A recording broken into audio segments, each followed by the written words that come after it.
Twisted Humans. Do you find yourself wanting to know more about the latest murder, conspiracy, cult, or haunting? Then this is the podcast for you.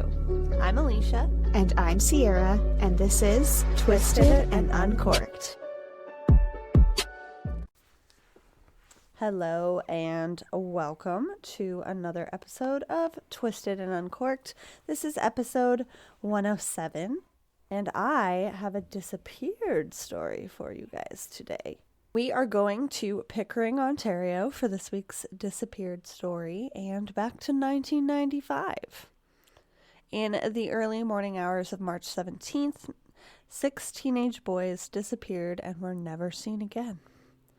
But before we get into our story, Sierra, do you have a fun fact for me? I do, and it's going to be disturbing, so prepare yourself. Oh, okay. Taking a swig. A turtle is a vertebrate animal. And that means that the turtle shell is actually what we would consider our ribs.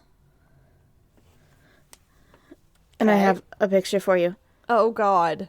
Of what we would look like if we were turtles. Okay. Is that it? Is that all Yes. I buckled up for? Okay, that is creepy. Yeah. I am with you. Ew! I hate it. I hate it so much. And then you go inside yourself. I don't like that. I don't want to go inside my ribs. I Guys, mean, will I don't share think that. any of us want to, but turtles do, is the fun But, fact. like, Those are That their is a ribs. fun fact. But it's like their ribs are on the outside of their body, right? Technically. Because all their no, I mean, organs are they still have, inside. right, but it's like, the shell is like a piece of skin. Those are bones in there. Their shell is not a bone. Oh. It has bones in it. Interesting. They also breathe through their butts. Go back to a really old episode to hear that fun fact. Sometimes, not always. Not always. Only when they hibernate. It's Sierra's kids' favorite fun fact. My fun fact is something I actually saw on TikTok that I thought was really cool. So it's called synesthesia, which is basically when you hear words, but you see colors and shapes with those words. So it's one sense coming through as a different sense. So this girl that I saw, who I now follow, she's been doing different people's names and painting what she sees, which I think is really cool. So I will share her TikTok channel below, guys, so you can check it out. It's super cool. And the Greek word of it translates to perceive together, which makes sense because you're seeing one as another. So I think it's really cool. I don't know how rare it is. I didn't get that far. This is the briefest part of my fun fact, but I just thought it was super cool. Guys, it has clearly been a day for both of us, so we are going to need some wine. And today we are drinking Oak Leaf White Zinfandel. We have enjoyed their red blend and sweet white varietal, so we thought we might as well go for the trifecta. This is a refreshing, fruit-forward white Zinfandel with aromas of ripe strawberries, raspberries, and the perfect touch of sweetness. It is a 10% ABV and comes from the Californian region. I think that it's probably going to be sweet. I am excited. I have to finish my white, and then I have a cup of ice here because my fridge fucking broke yesterday. So, What? yeah, so my freezer still works, my fridge no more. So we crammed everything that would likely expire / wasn't already expired into Kevin's mini fridge in his games room. And then tonight, after you and I are done recording, my beautiful friend who just moved into her new place, her fridge is empty, so I'm putting all of my freezer stuff into her freezer so that we can defrost it and get it fixed on Saturday. So, fun times. Goodness. Yeah, it was a bit of a pain in the ass, and we always joke on the show about how expensive food is nowadays, so that was really fun. That is not a joke. No, we're not joking. But I know this what you is mean. actually like super heartbreaking, and Kevin was making fun of me because I came home and I put the bottle of wine in the fridge. What the fuck was that gonna do? Aww. So, that being said, we need to try it. I like it. All right, you like it. Is it super sweet? It's not super sweet, but it definitely is sweeter. Just spilled half of that on my leg. It's kind of watery. Is it? It doesn't dehydrate your mouth. It doesn't have an aftertaste that lingers. I don't know if it's because I just finished off a glass of white, but I'm not digging this first sip. It's not bad. I'm gonna give it an 8.5. I'm not like a huge An 8.5 for not bad? I don't know. I'm not a huge lover of rosés right now. I feel like that was a really high rating for something that you're not loving. I rate wines higher than you do. That's like a Sierra. B+. And you don't even like it. I said it's not bad. I gotta keep going with it. I think it doesn't help that I had potato salad and then had a different wine before it. So I think as I sip it, it'll grow on me. I'm sticking with I think it's an 8.5 too, but that's a good rating in my I know I like it. You are very strict with your wine ratings, though. I throw around higher ratings than you do more often. Mostly because I just really like wine. And I'm not excited to move my entire freezer tonight, so we will be drinking a lot of it. Before we get into this week's case, though, we are going to hear a quick promo from their Terrified and Tipsy podcast. And we will be right back. Okay. Are we ready? Are we ready? Welcome back.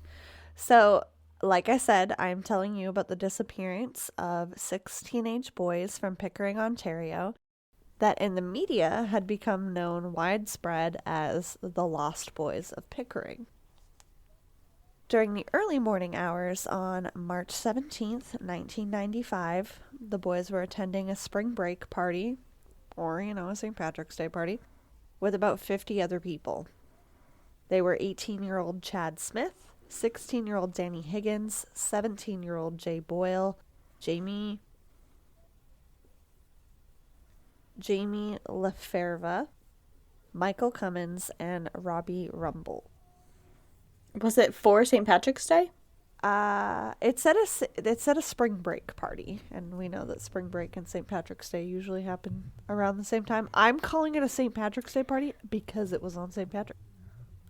So that's why I asked, because in America, St. Patrick's Day has nothing to do with spring break. Really?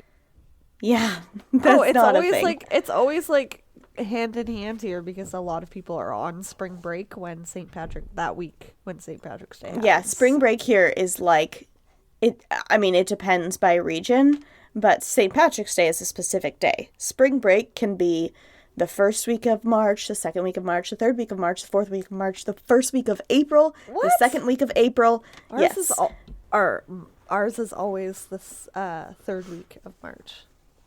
Yeah, no, here it's anytime. That's why I asked, because I was like, I wonder if this is a Canadian thing that I don't know about. It's a Canadian thing, I guess. Yeah, you guys are throwing spring break all over the place. Yeah, well, there's so many fucking people in this place. If all of spring break was one week, the beaches would be flooding. That is a true story. Like, even in my area, my kids have a different spring break than Kelsey's kids. For instance. Yes, I did like know they're that. Right down the street. Because their fall break was the week before when I came to see you. And I don't get it, man. I guess it makes sense. I always forget when spring break is because I don't have children and I'm not going to school myself. So when me and Kevin took St. Patrick's Day off together, which wasn't on purpose for St. Patrick's Day, and we went to like an arcade place here, it was so fucking busy. And I was like, God damn it. That's funny. So yeah, they were enjoying themselves for spring break. There were reports from the partygoers saying that there was drinking and smoking weed. Scandalous. But, what else are you doing at a high school party? An altercation was reported between Danny and Jay, but no one knows what exactly the fight was over. Jay actually punched Danny. Why can't I speak? Jay actually punched Danny in the jaw, and Danny left the party. He met up with a mutual girlfriend of theirs, not a girlfriend, a girl who's a friend, and then eventually came back to the party with her after cooling off. They reportedly all left the party at 12:40 a.m., planning to goof around at a local marina. A surveillance camera caught 3 of the boys entering East Shore Marina at 1:48 a.m. down by Frenchman's Bay. 1 or more witnesses heard a boat on the lake between 2 and 3 o'clock in the morning. The strange part is, though, is that all 6 of them were together, but only 3 of them were caught on camera.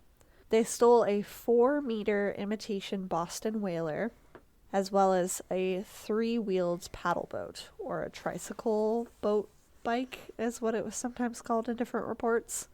Maybe I don't know what either of those things are. So you know, like a paddle board, like when you put your feet in and you pedal like a bike, but it's like a little floaty thing that you maneuver around yourself. You've never seen? I've been on a pedal boat before. Yeah. But it's usually a 2-person one. And there's pedal boat, tricycle. It's like a tricycle pedal boat, though. I'm not going to lie to you. It does not look very sturdy to me. However, what they're made out of is like in the reports that I read, is like a super special fiberglass type material. So they're basically unsinkable. Like no matter what, if something were to happen, the pieces would come to the surface. Usually they are 2-person, but this is the... Oh, God, no, that is not at all what I was imagining. So, very crazy. So they stole a boat. I've never seen that before. I've never seen one of those specifically, but I have seen them where they're like smaller. I have never seen anything like that. What I was thinking of is... This is what I was thinking. And it has pedals inside. Yeah. I've been on one of those. That looks like an actual fucking boat that's on the water. I mean, a bike that's on the water. Tricycle, yeah, what the fuck? So that's what they took. But when I was trying to figure out what the hell that this thing looked like, I was like, there's no way that that's floating on Lake Ontario. Like, the waters are more oceany than lakey in the Great Lakes usually, and that didn't look very sturdy to me, but they're basically unsinkable, so that's weird. Super weird. And how many of them went out there in that? Well, they took a boat, like an electric boat, like a motor boat, and one of those. So I'm assuming one of them was on that. Yeah. Okay. Let's face it, they're teenage boys. They were drinking. They're probably like, ha, this looks fun. We're taking this too. I can picture. Probably because I would do this. I wouldn't steal, but I would probably want to ride it drunk too. It's the point. So they were probably just looking to go for a joyride, continue the party down by the water. Beer cans were found in a few of the other boats nearby the next day. After not hearing from their boyfriends, 2 teenage girls reported the boys as missing. But a full search wouldn't begin until 36 hours later. Why? Because they're missing on the water? They're teenage boys, and they just want to go and have fun. On the water? I know. By 2 p.m. on March 19th, a search was underway. The search the search involved several police forces and the military. However, the military police were called off on March 20th, but the police continued to follow up on leads. They had the Coast Guard. They had a Hercules C-130 aircraft, helicopters. Like, everything was in full force looking for these boys. And like I said earlier, this was on Lake Ontario, which is one of the Great Lakes, and it is, I literally wrote in my notes, more oceany than like a lake. And in March in Ontario, it's cold and windy and not great water conditions. On March 19th, an aerial search spotted the water tricycle about 20 meters from the shore, but it was not able to be recovered because the waters were so choppy.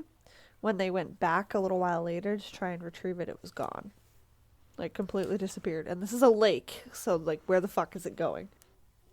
Well, it's a giant fucking lake. Also, the aliens go there a lot. That's true story. Keep that theory in mind.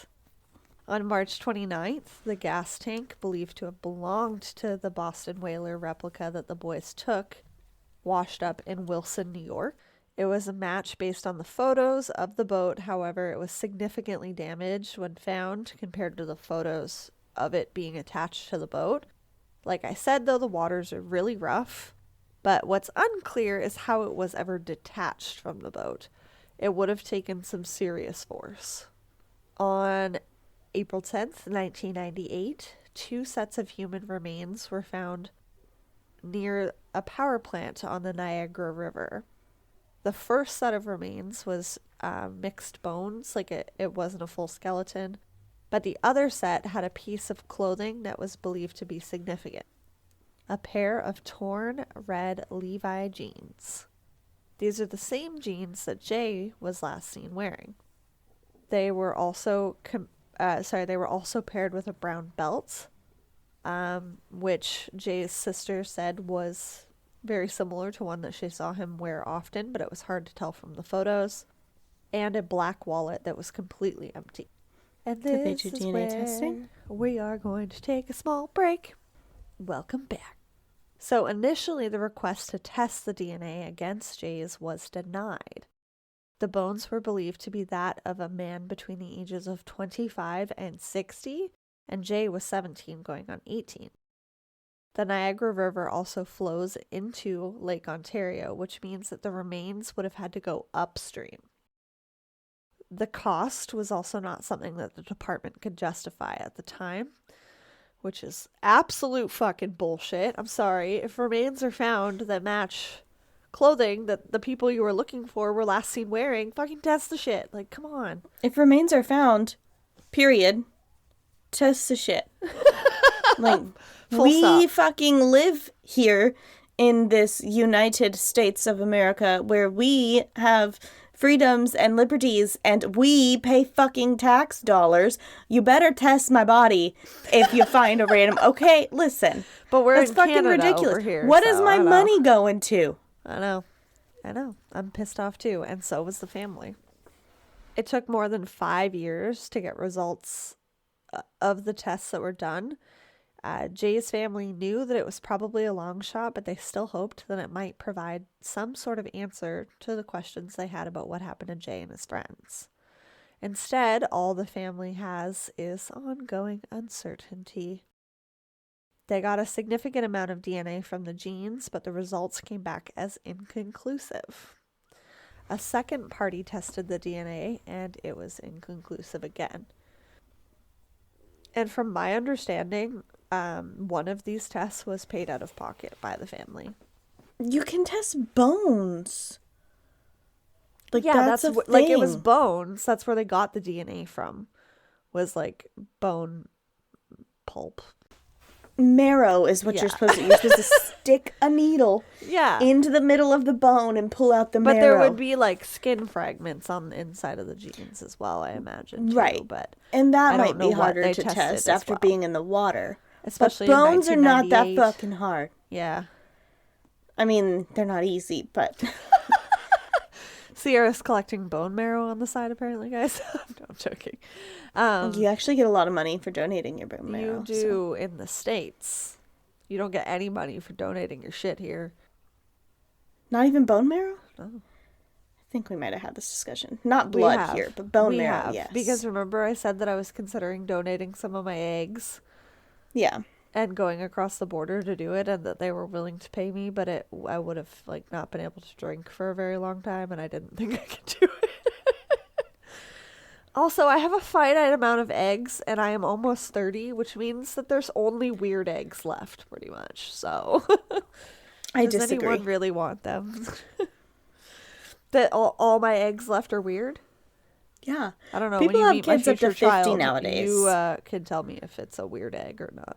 Well, you said because you're 30. People have kids up to 50 nowadays. I know, which is insanity. How have you not hit menopause by then? Evolution / refusing to die. Women are getting stronger. It's true. That, and if like men can father children for that long, women got to catch up a little bit, right? Like we're evolving. I think you're right. We're not scientists, though. In 2014, there was a request to test the remaining DNA on the genes, hoping that more answers would be provided with advancing science. However, the genes were suddenly lost in evidence. Initial reports said that the genes had a waterproof layer when they did an autopsy and study, and were not a match to the type of Levi's bought in the 1990s. However, viewing the photos of the jeans that were found, it says Levi right on the tag of the jeans. And his family is certain that this was the type of jeans that he was wearing because his mom bought him 2 pairs of them. So Are they saying that Levi's just weren't waterproof back then? they didn't have a waterproof layer, and the pants that they said that they tested had a waterproof layer, which was not in line with the types of jeans that were sold in the 1990s. I think that they're just spewing bullshit at this point and trying to cover the fact that they lost clothes this piece of evolve too. evidence. Yeah. I mean, everybody loses evidence, and it's pretty fucked up, but yeah. I don't understand. We're going to have, there's not a lot of information on this case, unfortunately, so we're going to have a lot of time to speculate and rage. So, officers are aware that this is a cold case, and, quote, "We're hoping that if anyone has any information on the disappearances of these boys, that they contact the Durham Regional Police Service. Any small piece of evidence would benefit the investigation and continue to point them in some sort of direction, but at this point all they've hit is roadblocks. If someone has something very small that they feel is insignificant, it may be something that is significant and turns the case right around and leads us in the right direction," end quote. Ottawa-based private investigator Bruce Ricketts was hired by the family and had been working with them at no charge for more than 6 years. He says that he's faced constant roadblocks in trying to get the information or even have a second look at the evidence from the police through the Freedom of Information Act, and the requests that he is getting are heavily redacted. Quote, "They won't allow anyone to take a second look at the evidence, and it is incredibly frustrating," end quote. The only family members watched the video in 1995 and identified the 3 teens caught on tape as Jamie, Robbie, and Michael. No one else was caught on the video. They did not see them stealing the boat either. When the family asked to review the tape again, the police told them that the tape wasn't available anymore. Some witnesses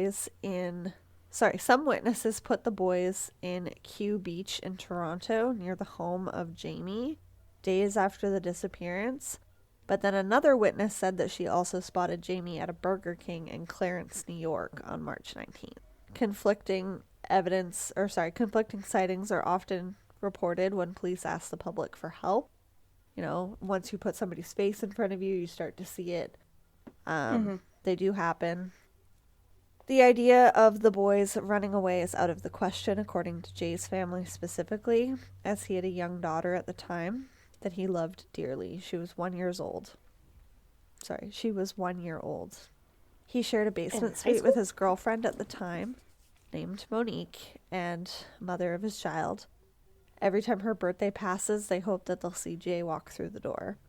And his daughter would be 28 today. Jesus. I know. That makes me feel old. I know. I mean, this is like 27, almost 28 years ago. 28 years ago just passed, so. Yeah. The families of the boys also say that they would have taken out boats in the past to do a little joyriding, and they always came home. As much as they want to believe that their children drowned because there's no other logical explanation, something isn't sitting right. The private investigator questions if drugs possibly had anything to do with the boys' disappearance. Quote, "That area was a hot spot at that point in time. There was an awful lot of smuggling going on in the Durham area from New York to Ontario and back. It's possible that while they were either down by the water before they had gone out, or while they were out on the water, they ran into some trouble with some unsavory people. Jay was described as a Caucasian male, 150 pounds, 6 feet tall, with short brown hair and green eyes. He was last seen wearing the red Levi's that we've been talking about, a maroon shirt, a green sweatshirt, a black baseball cap, and black and white Adidas shoes. He wore red pants with a maroon shirt. And a green sweater. I'm not happy about it either. I mean, we will never speak ill of the dead or the missing, but sir. This is March. His right pinky finger had been fractured in the past, so it would have healed a little askew. He also has a scar on his left leg and a left ear piercing. Chad was 5'11", 170 pounds, with medium-length brown hair, brown eyes. Was last seen wearing a wool vest, black boots, blue jeans, and has a tattoo of a cross on his left hand. Michael was... They were all Caucasian, just to clarify. I'm not going to keep saying Caucasian. 154 pounds, 6 feet tall, blue eyes with short brown hair. He was last seen wearing a black shirt, a green sweater, blue denim pants, white sneakers, and he also had his left ear pierced. It was the time of the 90s, guys. Pretty sure Kevin has his left ear pierced, too. Danny was 5'9", 134 pounds, with blue eyes and short brown hair. He was wearing a Detroit Red Wings hat, blue denim pants, and brown shoes. He also has a tattoo on his right upper arm that says Cujo, which I don't know if that's like a reference to the devil dog or something else, but to each their own. I don't think it would be to the devil dog. I think it would be to The Stephen movie. King's Yeah. dog. Yeah. Well, let's face it. Not like I want a devil on me, No, but the like dog I came like straight horror from movies. hell, let's face it. Yeah. Which, I mean, good for him. I'm not upset about it.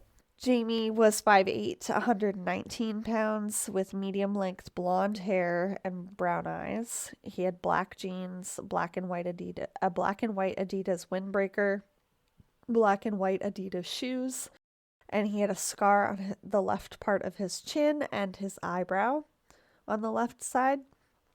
Robbie was 5'6", 134 pounds, with short brown hair, brown eyes. He was last seen wearing red sneakers, blue pants, a brown and black coat, and he had a scar on his left hand, a scar on his right large toe, a birthmark on his right foot, and a left ear piercing. Each year on March 17th, all of the families go down to Frenchman's Bay to remember their boys. They write stories and memories on balloons and release them. They release lanterns. They basically just have a little barbecue reminding them and the community that they're waiting for their boys to come home. If you have any information on these missing boys, I have 2 numbers that you can call. The Durham Police Department, which is 905-579-1520, or you can make an anonymous tip to Crime Stoppers at 1-800-222-8477. And that is the completely confusing and baffling case of the Lost Boys of Pickering. Is Durham in Canada? Yes. Okay. It's in Ontario. So it's a lot of very close to the border stuff. I was getting confused. So there are a lot of speculation surrounding this. One, the fact that the 2 biggest pieces of evidence in the case, gone. Very confusing. It also, I get that stuff costs money, but it's alarming that they fought testing the DNA on the pants so much. I understand that you can find out a lot about bone structure of person based on, their race, their age, their basically anything about them, but it just seems like, I don't know how popular these red Levi's were back then, but it just seems like too big of a coincidence to ignore.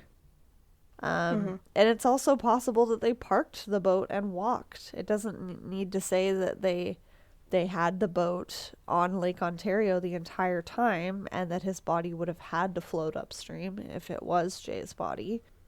I don't know. It's weird. Like Sierra said, aliens. Some sort of Bermuda Triangle situation in the middle of this lake. There is a Bermuda Triangle situation in that lake. Yeah.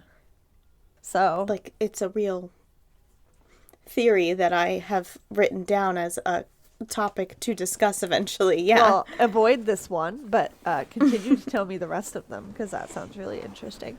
I had picked a completely different case for this week, and then I saw this and I was like, how do 6 teenage boys go missing at Yeah, the that's same really time? weird. Another thing that the family is really unsettled about is that only 3 of them were caught on surveillance, but they were all allegedly together. It's possible that they split off and that the other 3 boys just weren't there. But then where the fuck did they go? Well, who knows? They're also gone. But Jay wasn't one of the 3 boys that was seen on the camera, but his body was the one that was thought to have been recovered. So, I mean, it's really anyone's guess. I mean, the private investigator is doing his best, but there's only so much you can do with so little information, especially if the information you're requesting is not the full amount of information or lacking information. Why would the police cover it up? I don't know. Were they possibly Like- involved in some sort of drug thing that was happening over these waters? Mhm. And then That was my that could be theory, it. is that they ran into some trouble and police didn't want to get in trouble for kind of turning a blind eye, so they're kind of like Yeah. helping cover it up. I mean, they weren't troublemakers, these boys, but they were dumb teenage boys, you know, stealing boats and drinking beers out on the water, having fun, but nothing says that they were involved in any drug activity or, you know, criminal activity or anything like that. Jay did have an assault charge on him, but the story that the family told made it believe like it was more self-defense or defending one of his sisters. He had 6 sisters and he was the only boy. So if you get a little hot-headed and somebody says something about your younger sister, yeah, you're gonna maybe throw a hand or two. So I don't think that makes him a bad guy. He was a good dad, and like all of them had families to come home to. So it's so weird. They'd like literally were deleted. And then even if they did drown, where the fuck is this boat? Why are no parts of this boat ever found? Yeah, that's weird. It sounds like the only things that make sense is either an alien type thing, which why would the police try and cover that up if that's what they're trying to do, and otherwise a police conspiracy where the kids saw something they were not supposed to see, like drug activity. Which Those are we the only know things that happens make all the sense to me. time. Yeah. I It mean, does, and if they unfortunately. were murdered in some sort of drug activity, it's like, where are they? Like, where are their bodies? Like, if Jay was Probably found, turn up in one of those barrels that keep revealing people. oh, good God. Yeah, who knows? Maybe one of their feet is It's where the feet that keeps mobsters being put all the found in bodies. fucking Canada too. Ugh. Yeah, in the Salish Sea. I don't get it. It's weird. I know it was short. I know there's not a lot of information, guys, but I thought it was important to tell because it's been 27 years and 28 years now, and the family has no info. And I can just picture Yeah. all of them sitting at the water every St. Patrick's Day, and I'm just so sad for them. Oh, The mafia can make people disappear. it's a true story. But can they make a whole boat disappear? Yes. Fair enough. Another Never theory that underestimate the mafia. the Coast Guard had possibly was that like large vessels are out on that lake occasionally, just transporting like goods. And it's possible that in the dark, out in the middle of the lake, they didn't see the whaler that they Yeah. took and were just completely taken out. And you know, if They didn't if you're- check the bottom? of It's a the lake, not an ocean. yeah, well, that's what I mean. They've been searching it, so that's what I mean. It's not an endless ocean. Nothing has been found. Like it doesn't make any sense. Yeah. I don't like it. It gives me the uh-oh feeling. It gives me the side eye of suspicion at the police. Yeah. And I'm just really sad for these Conspiracy-esque. families. Yeah, right? I hope you guys enjoyed my disappeared story this week. If you guys have theories or thoughts, let us know. If you're from this area and you know anything that maybe wasn't released to the public, we would love to hear from you. You know where to reach us. And that is almost a wrap on our categories until special topics. Sierra's got her haunted episode next week. But before we get there, do you have something that will give us hope after the sadness? This says, I was out with my girlfriend who definitely had too many that night. As I was wobbling her back to my car, a young lady politely questioned me if I needed help and what my relationship to the girl was. Oh. When I said it was my girlfriend, she asked if I had a picture on my phone. I showed her a couple, and she explained that she was just watching out for her and wasn't trying to offend but protect. She helped me walk her to the car. I don't think everyone would be cool with this, but it is certainly nice to know someone was looking out for another person who was definitely not in the best state to be able to defend themselves. I'm scared someone would be in danger doing this randomly, but it was a nice gesture. And I'm glad that this person did it, and I'm also glad that this boyfriend was not offended. Yeah. That's amazing. Yeah, That's I a get good it. one. You girls got to look out for each other. Yeah, 100% Yes. he's a good one. Aw, that's so nice. It is. Guys, we say it all the time. If you see something, say something.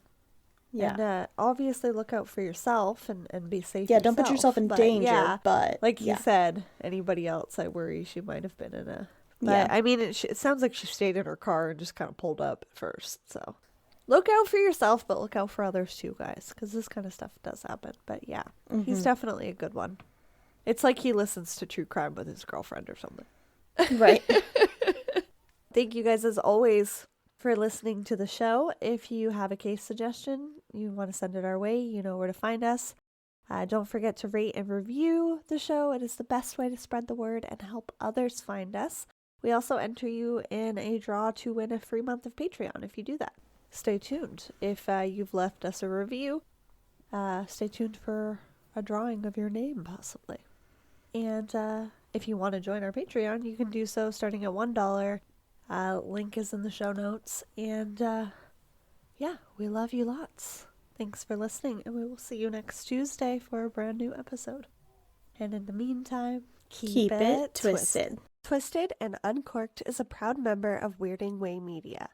Hosted and produced by Sierra Zorn and Alecia Watson. If you like the show, don't forget to leave a 5-star rating and review wherever you are listening now. It really is the best way to spread the word. You can check out all things Twisted on our website, twistedanduncorked.com, and we will see you next Tuesday for a brand new episode.